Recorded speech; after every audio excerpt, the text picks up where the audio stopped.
My first experience of the San Luis Valley came on a family car trip when I was 11. We stayed on the paved roads, but even that was impressive. The Great Sand Dunes National Monument, now Great Sand Dunes National Park and Preserve, looked like fake scenery from a movie until we were in it. I was amazed by its origin story. Grains of sand blown from one side of this huge expanse, about the size of New Jersey, had formed gigantic dunes on the other.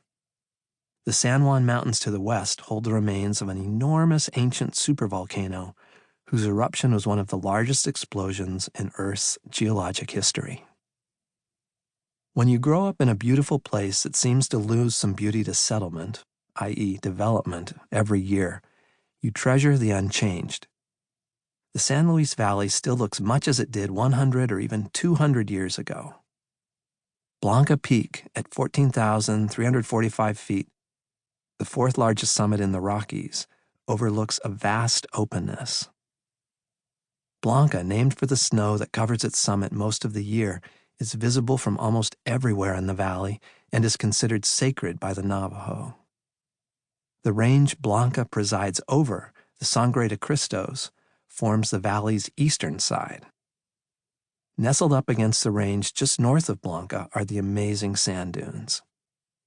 The valley tapers to a close down in New Mexico, a little north of Taos.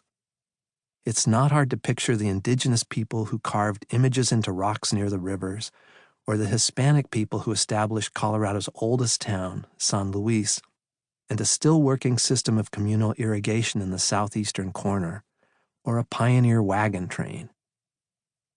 Pronghorn antelopes still roam, as do feral horses and the occasional mountain lion. It's also not hard to see a through line between the homesteaders of the 19th century and the people who move out there today. The land is no longer free, but it is some of the cheapest in the United States. In many respects, a person could live in this vast empty space like the pioneers did on the Great Plains, except you'd have a truck instead of a wagon and mule, and some solar panels, possibly even a weak cell phone signal, and legal weed. By selling or bartering weed and picking up seasonal labor, you might even get by without having a job, though if you have no income, things can get tricky, especially when winter comes around. It would be extremely difficult to live completely off the land, especially out in the open prairie. I left Colorado for college, and again for grad school, and finally for New York and my city-loving wife. But on my office wall hangs my last Colorado license plate from 1990.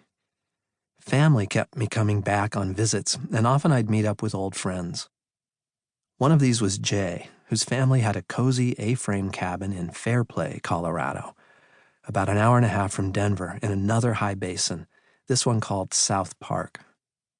Mocked as a backwater by the animated TV series, South Park is a great foil to the busy, popular Interstate 70 corridor that leads to ski areas like Copper Mountain and Vail. It's windy, mostly treeless, and sparsely populated. Jay's family A-frame was in trees at the valley's edge, but it got famously cold there in the winter, and often even in the summer.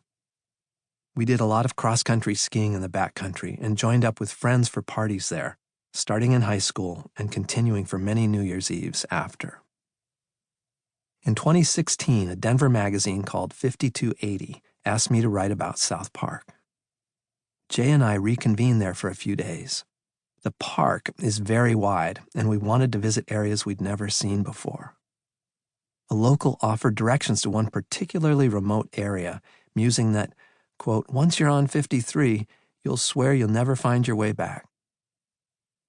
We headed there the next afternoon and found a place nearly devoid of people that was overlaid with dirt roads from a moribund 1970s subdivision that had never taken off, just as in the San Luis Valley.